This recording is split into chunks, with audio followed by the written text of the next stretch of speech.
Moment एक I think 24-25 year old एक ladies को एक वृद्ध महिला लेकर के आई। आप ये बताइए कि आप इसके जिम्मेदार किन किन लोगों को मानते हैं जो ये घटना घटी है, उसमें जिम्मेदारी किसके ऊपर दी जा सकती है? एक सवाल आपके सामने हम ये भी खड़ा करना चाहते हैं कि हमारे देश का प्रधानमंत्री कि यदि हमारा ग्राम प्रधान यदि स्वास्थ्य समिति को स्वयं संचालित करने के लिए सक्षम है तो वो खुद जाकर देख सकता है। नहीं। मित्रों नमस्कार, मैं बलवंत सिंह सिकरवार, आप देख रहे हैं भारत 8 PM।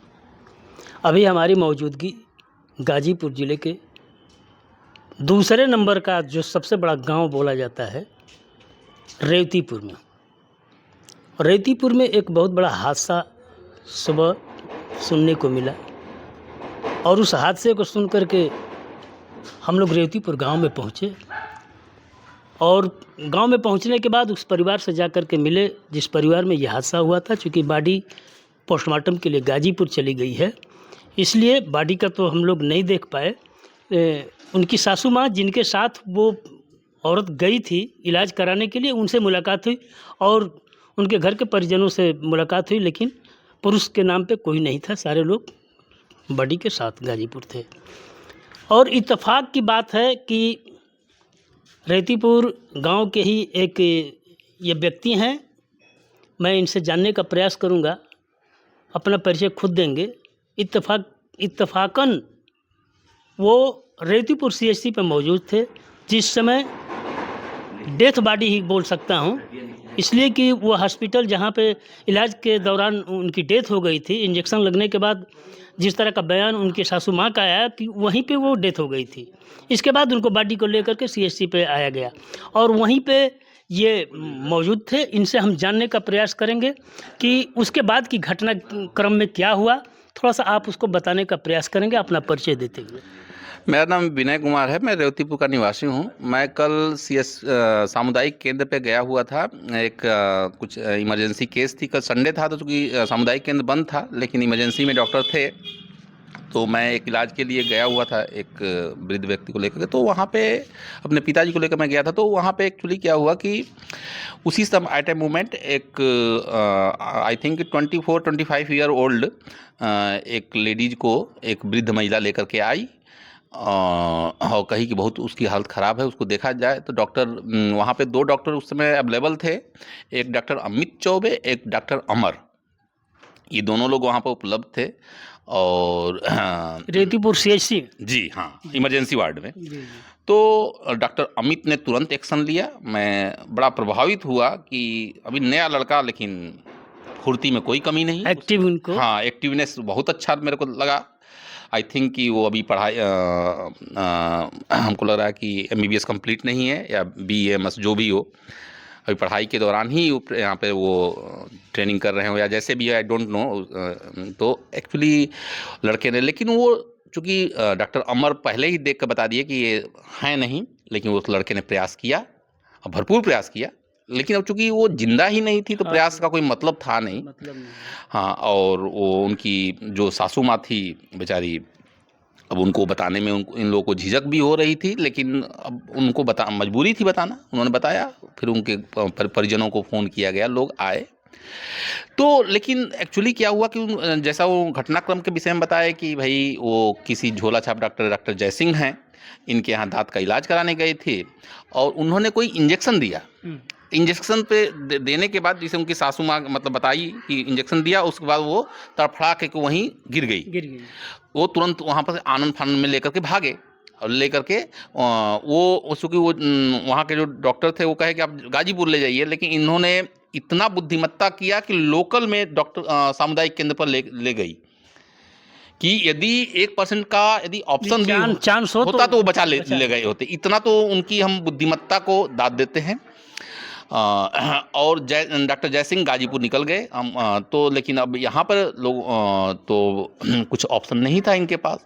अच्छा, ये बताइए कि आप इसके ज़िम्मेदार किन-किन लोगों को मानते हैं, जो ये घटना घटी है, उसमें ज़िम्मेदारी किसके ऊपर दी जा सकती है?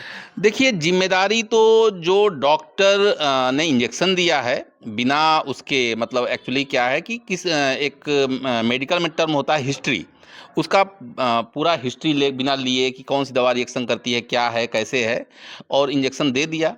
लेकिन एक्चुअली बात ये नहीं है कि वो इसने इंजेक्शन दे दिया, बात ये है कि वो यहाँ पे प्रैक्टिस कैसे कर पा रहा है? गाँव में इसके लिए ज़िम्मेदार कौन है? किसको मानते हैं ज़िम्मेदार? हमारी ग्राम की जो समितियां हैं, ग्राम की समितियां हैं, सरकारी संस्थाएं हैं, ये जिम्मेदार हैं कि यदि बिना कोई सर्टिफिकेट लिए लोग अपना प्रैक्टिस कर रहे हैं धड़ल्ले से, खुलेआम झोला छाप डॉक्टर अपने को मेडिकल प्रैक्टिशनर कहते हैं और लेकिन लोगों के पास भी लोग जा भी रहे हैं। अच्छा, ये बताइए, ग्राम की समितियों को आप क्यों टारगेट कर रहे हैं कि इनकी भी ज़िम्मेदारी है?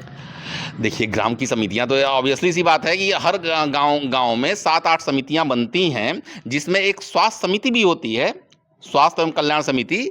उनका काम होता है कि गांव में किस तरह की बीमारियां हैं, किस तरह के डॉक्टर होने चाहिए, क्या होने चाहिए, किस किस तरह के यहाँ पे डॉक्टर दुकान खोल करके बैठे हुए हैं, क्या वो सही में वो सर्टिफाइड हैं या क्या हैं। यदि नहीं है तो उसका रिपोर्ट ये सीएमओ के या सामुदायिक केंद्र पर रिपोर्ट देंगे, या सामुदायिक केंद्र से कार्रवाई नहीं होती है तो त्वरित उसको सीएमओ या डीएम को अच्छा, मान लीजिए अवगत कराया जाता है। मैं मान लिया कि ग्राम की इन समितियों का भी इसमें इन्वॉल्वमेंट है, इनका भी जो है कहीं न कहीं लापरवाही है। लेकिन जो व्यवस्थाएं हमारे ऊपर से चली आ रही हैं, हमारा देश का प्रधानमंत्री बना है, और ठीक उसी आधार पे पंचायती राज व्यवस्था के तहत ग्राम का प्रधान बनता है और अपनी कैबिनेट में ये 7 समितियां, जिसको आप बोल सकते हैं कि कैबिनेट मिनिस्टर के तौर पे उनको रखा जाता है। उन्हीं 15 या 20 जो मेंबरान होते हैं, उन्हीं में से किसी न किसी को छांट करके जो लोग उस व्यवस्था में निपुण होते हैं, उनको जो है रखा जाता है। लेकिन एक सवाल आपके सामने हम ये भी खड़ा करना चाहते हैं कि हमारा देश का प्रधानमंत्री रेल का मंत्रालय हो, स्वास्थ्य का मंत्रालय हो, किसी भी व्यवस्था का अगर जो मंत्री है, अगर उस व्यवस्था में किसी भी चीज़ का, किसी निर्माण का अगर उद्घाटन करना हो तो उस मंत्री को वहाँ पे जाना चाहिए। लेकिन रेल का अगर उद्घाटन करना हो तो प्रधानमंत्री जाते हैं।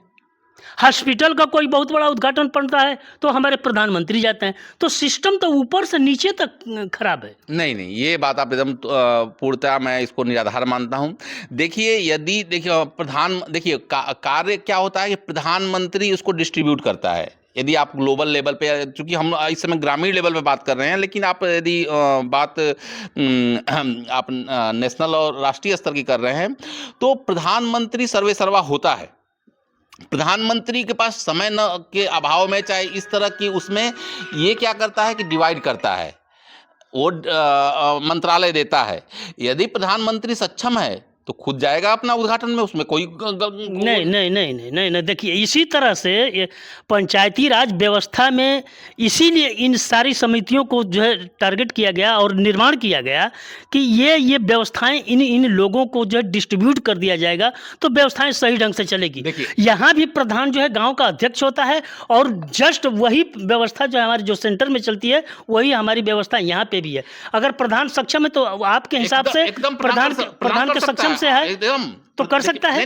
लेकिन जिम्मेदारी आप स्वास्थ्य व्यवस्था को दे रहे हैं, स्वास्थ्य समिति के व्यवस्था को दे रहे हैं, इसलिए मुझे इस बात को, इस सवाल को उठाना। आप एकदम सही कह रहे हैं। लेकिन देखिए, प्रधान के पास बहुत सारे काम होते हैं, ठीक है, उसी तरह से प्रधानमंत्री के सामने भी बहुत सारे काम होते हैं। लेकिन यदि इसीलिए तो विभागों का बंटवारा होता है। नहीं, हाँ, तो वही कह रहे हैं ना कि यदि हमारा ग्राम प्रधान यदि स्वास्थ्य समिति को स्वयं संचालित करने के लिए सक्षम है तो वो खुद जाकर देख सकता है। नहीं, ये नहीं है, देख सकता है सर। सुनिए, देखने का नहीं, एक व्यवस्था के तहत हमें विभाग दिया गया है, विभाग बनाया गया है, सारी जिम्मेदारी उसकी होती है, उस जो विभाग का अध्यक्ष होता है, जो मंत्री होता है, और प्रधानमंत्री का काम है सारे व्यवस्थाओं का, सारे विभागों का मॉनिटरिंग करना।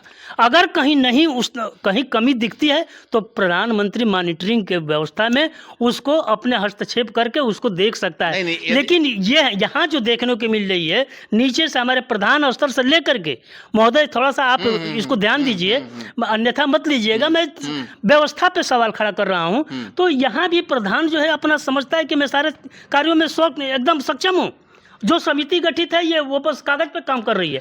उसी तरह से पूरे मंत्रालय का व्यवस्था वहाँ पे प्रधानमंत्री भी देखते हैं।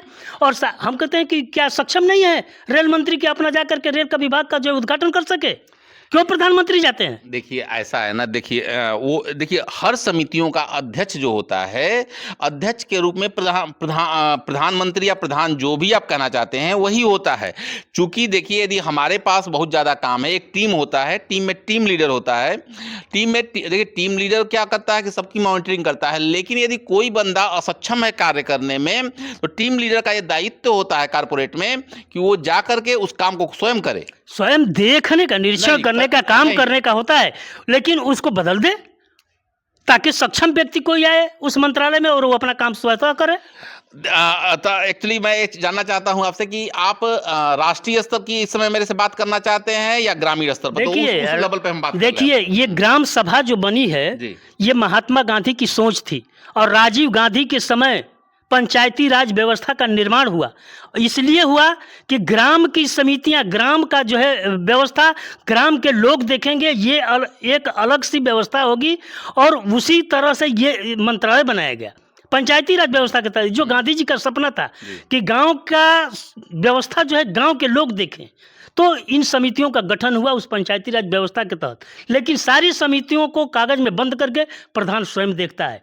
ये ऊपर से हमारी व्यवस्था देख रहा है। अगर हम इस बात को एक प्रधान के सामने रखे थे तो कहा कि आपकी हिम्मत है प्रधानमंत्री के पास जाकर के इस बात करने का कि रेलवे का क्यों उद्घाटन करते हैं?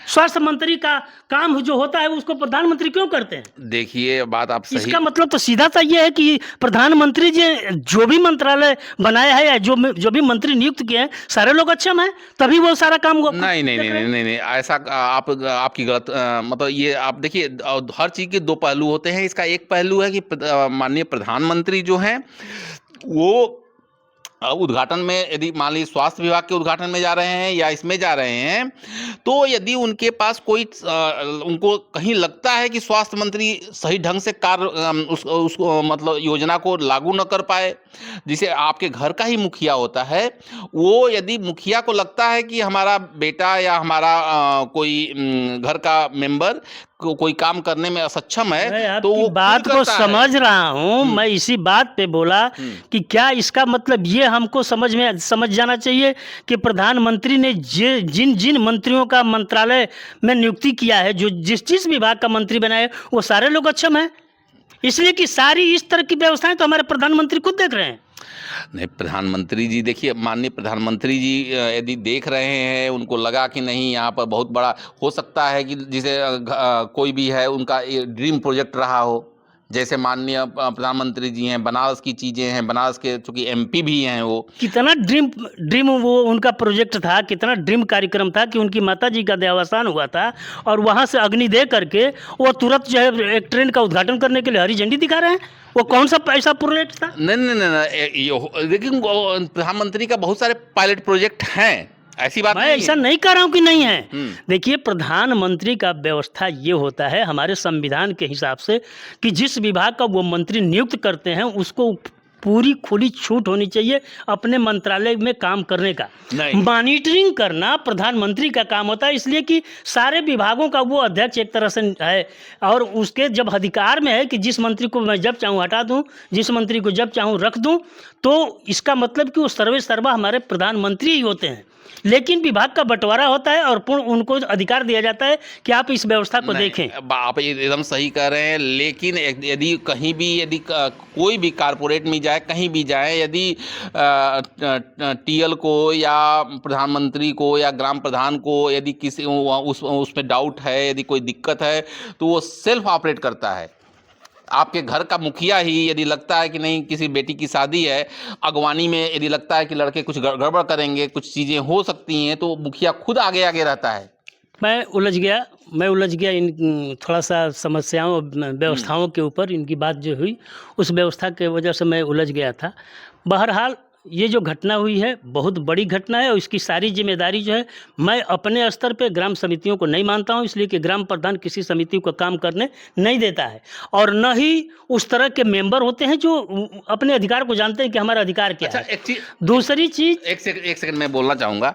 जब मैं इस ग्राम का निवासी हूँ और पोस्ट ग्रेजुएट भी हूँ, लेकिन मुझे खुद नहीं पता है कि उस समिति में स्वास्थ्य समिति या शिक्षा समिति में कौन कौन से लोग मेंबर हैं, तो अब अन्य लोगों की बात ही हम क्या करें। हमको खुद नहीं पता है अपने गांव का, मैं पत्रकारिता करता हूं, लेकिन हमको खुद नहीं पता है कि इरशाद समिति जो बनती है ग्राम सभा की उसमें कौन कौन से अध्यक्ष हैं। इसका सीधा सा मतलब ये हुआ कि ये व्यवस्थाएं सिर्फ कागज़ पे चलती हैं। प्रधान अपना सारी व्यवस्थाओं को अपने मुट्ठी में लेकर के और प्रधानमंत्री सारी व्यवस्थाओं को अपनी मुट्ठी में लेकर के ऊपर से नीचे तक ये व्यवस्था बनी है।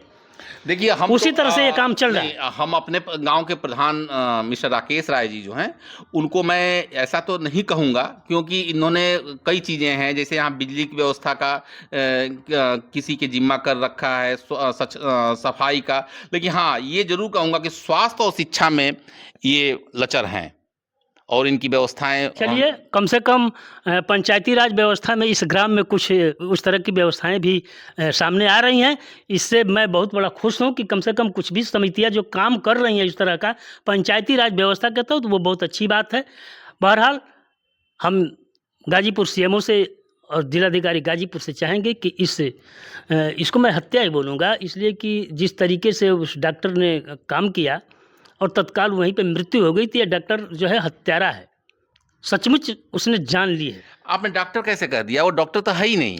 डॉक्टर का कुर्सी पे बैठा है तो हम तो उसको डॉक्टर ही ना बोलेंगे। नहीं, वो अपने को मेडिकल, कभी भी आप पूछिएगा तो वो मेडिकल प्रैक्टिशनर कहते हैं अपने को। वो बोले, बेशक वो अपने कुछ भी बोले, लेकिन हमारे और आपके नज़र में, ग्रामीणों के नज़र में वो डॉक्टर होते हैं, तभी हम अपने पेशेंट को लेकर के जाते हैं वहाँ पे।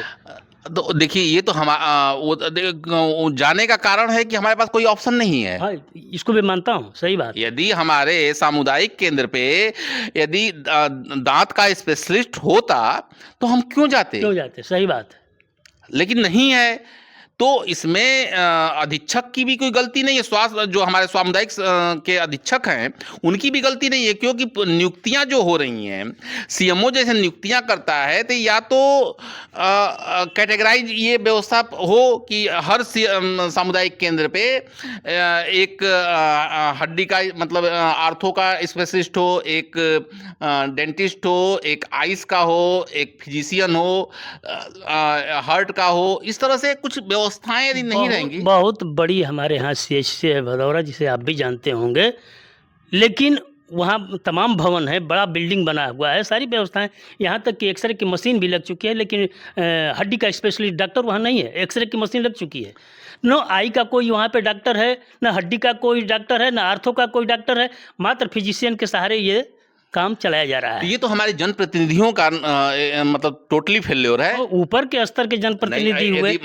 विधानसभा में जो विधायक हो, वही मैं बोल रहा हूँ, ऊपर के प्रतिनिधियों का, विधायक स्तर से लेकर के और सांसद स्तर तक, मंत्री स्तर तक की ये बातें हैं। नहीं, तो ये एक्चुअली क्या है कि यदि ग्राम स्तर पर दबाव जाएगा तो इन लोगों को काम करना इनकी मजबूरी बनेगी। गाँव स्तर के लोग चमचागिरी करेंगे, विधायक का, मंत्री का और MP का, की जाकर के वहाँ पे लड़ाई लड़ेंगे। जब चमचागिरी करना है तो सवाल प्रश्न करने का तो कोई सवाल ही नहीं, उन्हीं के जाकर तलवा चाटी। हम लोग तलवा नहीं चाटते हैं, ना उनकी चमचागिरी करते हैं। हम लोग तो खुलेआम उनका जो है, जो बात होती है सामने रखते हैं कि इसमें सारे लोगों की जिम्मेदारी बनती है। अगर हमारे विधायक जी का मैं बात करता हूं, हमारे सांसद महोदय का बात करता हूं कि उनकी भी जिम्मेदारी है कि वहां पे जो है एक्सरे की मशीन लग गई है, डॉक्टर नहीं है, क्या मतलब है उसका? उन लोगों को चाहिए कि इस तरह की व्यवस्थाओं के ऊपर ध्यान दें और ध्यान देने के बाद जो है इस तरह की व्यवस्था सुनिश्चित कराएं। ये उनकी जिम्मेदारी है। ग्रामीणों की जान रोज जा रही है, लेकिन न विधायक जी संज्ञान ले रहे हैं, न मंत्री संज्ञान ले रहे हैं, न हमारे सांसद संज्ञान ले रहे हैं, न DM संज्ञान ले रहा है, न हमारा PHC के क्या बोलते हैं CMO, उनको भी संज्ञान नहीं है। तो मैं चाहूँगा इन सारे लोगों का, जिन जिन लोगों का मैंने नाम लिया है, उनसे मेरा करबद्ध प्रार्थना है कि ग्रामीणों से वोट सिर्फ लेने का अधिकार नहीं है, आपका ये कर्तव्य भी बनता है कि इन लोगों की संरक्षा और सुरक्षा के ऊपर विशेष तौर से ध्यान दें। जय हिंद, जय भारत।